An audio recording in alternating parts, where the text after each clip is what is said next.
श्रीमद् भागवत श्री कृष्ण की जीवन यात्रा। भगवान श्री कृष्ण की जीवन यात्रा पर आधारित है श्रीमद् भागवत। श्रीमद् भागवत वेद व्यास जी ने लिखी थी और वेद व्यास जी ने इसे अपने पुत्र को सौंपा था, जिन्होंने राजा परीक्षित को इसे 7 दिनों में सुनाया था। वो 7 दिनों की श्रीमद् भागवत सुख सागर के नाम से जानी जाती है, जिसके अध्याय मैं वीरा इस पॉडकास्ट में आपको सुना रही हूँ। आज है अध्याय 45, मृगराज की कथा। एक दिन की बात है कि सांब, प्रद्युम्न, चारभानु और गद ये सभी यदुवंशी घूमने के लिए उपवन में गए।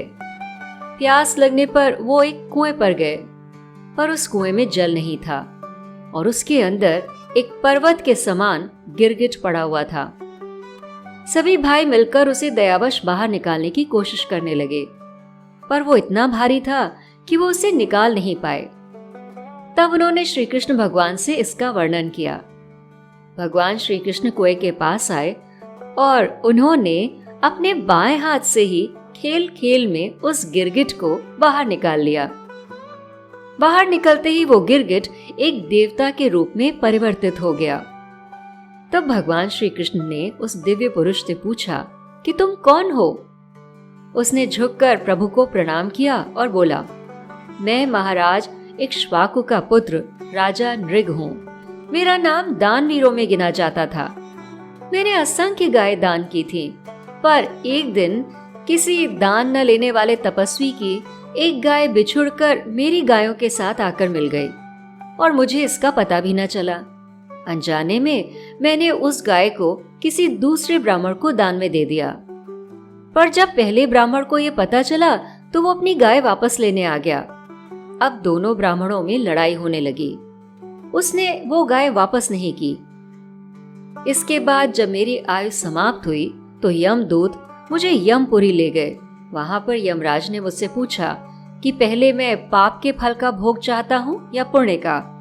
तो मैंने यमराज से कहा, मैं पहले पाप का फल भोगना चाहता हूँ, उसी के बाद मैं पुण्य का फल लूंगा।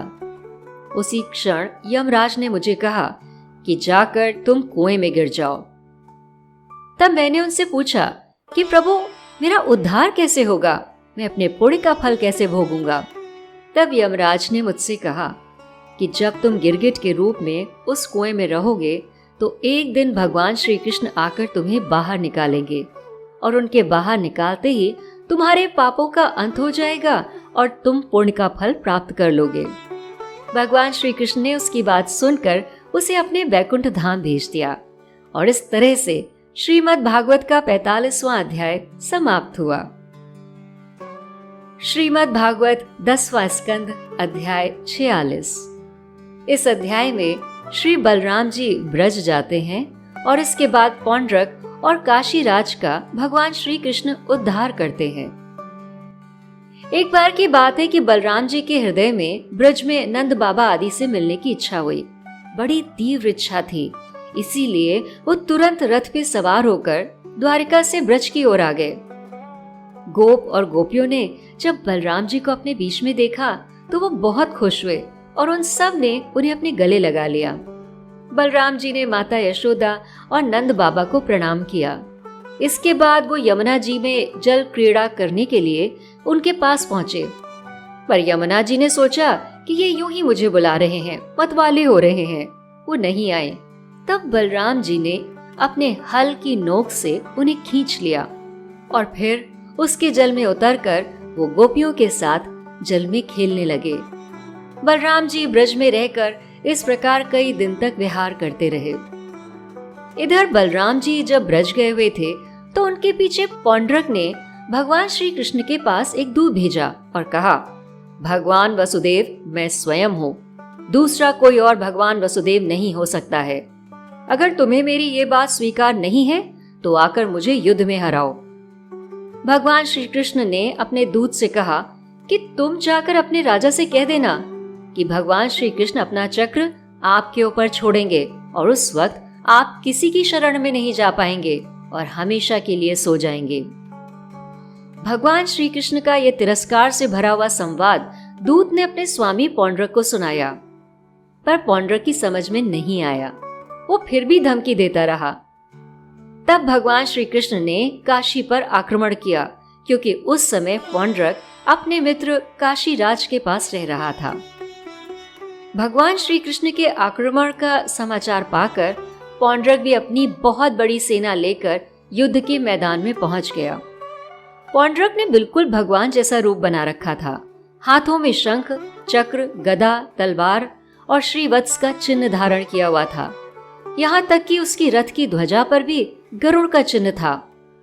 भगवान श्री कृष्ण ने देखते ही देखते गदा, तलवार, चक्र और बाणों से काशी नरेश और पौंड्रक दोनों की सेनाओं का विनाश कर दिया और फिर अपने चक्र से पौंड्रक का सर धड़ से अलग कर दिया और काशी नरेश का भी सर धड़ से अलग कर दिया, जो काशीपुर में जाकर गिरा। और उन दोनों का अंत करने के बाद भगवान श्री कृष्ण वापस द्वारिका लौट आए। इधर काशी नरेश का पुत्र सुदक्षिणा अपने पिता की मृत्यु का बदला लेने के लिए भगवान शंकर को प्रसन्न करने लगा।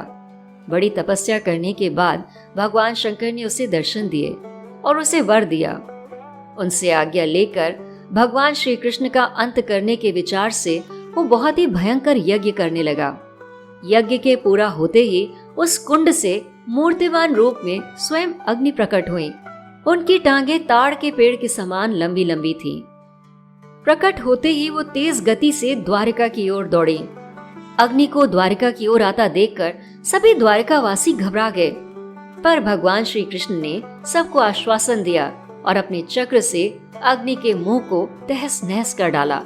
हार कर अग्नि वापस काशी आ गई, पर चूंकि अग्नि को अपना तेज खत्म करना था, इसलिए उसने ऋत्विज, आचार्य और सुदक्षिणा को जलाकर भस्म कर दिया और इस प्रकार काशीराज का उद्धार हुआ।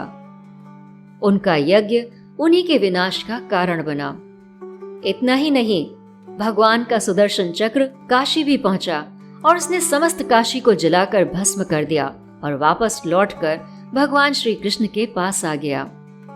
श्री शुकदेव जी ने परीक्षित से कहा कि हे राजन, जो व्यक्ति श्री कृष्ण भगवान के इस चरित्र को पूरे मन से सुनता है और दूसरों को सुनाता है, उसके सभी पापों से उसे मुक्ति मिल जाती है। श्रीमद् भागवत के 10वें स्कंद का 46वां अध्याय समाप्त हुआ। अधरम मधुरम वदनम मधुरम नयनम मधुरम हसितम मधुरम हृदयम मधुरम गमनम मधुरम मधुराधिपते अखिलम मधुरम। मेरे साथ बोलिए, ओम नमो भगवते वासुदेवाय, ओम नमो भगवते वासुदेवाय, ओम नमो भगवते वासुदेवाय।